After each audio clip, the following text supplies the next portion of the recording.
President Trump is doing God's work by refederalizing D.C. By the way, D.C. was set up as a federal city. It's in the Constitution. It's how our founding fathers intended it. These laws are still fully enforceable. They've never been rescinded or amended. President Trump and the executive, through the House of Representatives, controls Washington, D.C. President Trump controls budgets. House of Representatives and the Speaker of the House is technically and historically the mayor, the lead of D.C. That still remains on the books. What happened to D.C., especially during the civil rights period, was that protesters that were bussed up here stayed here. The city was burned to the ground. This happened during massive riots throughout the 60s and 70s. Mass swaths of the city were torched and were never really rebuilt. And so what President Trump is doing is reasserting control of not only our nation's capital, but truly the seat of Western civilization. There's one final little note here that kind of blends outside of the personal, which is that Washington, D.C. is a representation of the work of your forefathers and mine. It is, by every measure, a very beautiful city architecturally. It is a sacred city.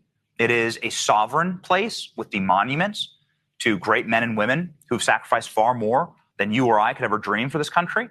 It must be preserved because the peoples of Earth come here by the millions per year in order to witness the success or failures of our systems. And if you are a proud patriot and you love this country and you wish for it to be reflected honorably to the peoples of Earth, then Washington, D.C. must be swept clean. I believe entire neighborhoods probably need to be emptied, need to be bulldozed. I believe that there are places that are so crime-ridden and so infested that you just need to, you're just going to have to crack down. You're going to have to do the job, and you're going to have to get the crime out of Washington. That's my personal experience. Don't believe the bullshit that you hear online from some reporters. Oh, crime's down in D.C. Well, my infant nearly died in a drug fire after mass shootings. So no, D.C. is not safe. And I can tell you this as a matter of fact, it is one of the worst, most racist narco states and welfare states imaginable. In that neighborhood that I would walk every single day, racial epithets were screamed at us, rocks were thrown at us because we were white people. This city is a sunken place. It is an unsafe place. I mean, if that's what happens to me, imagine what happens to somebody who's visiting here from a foreign country.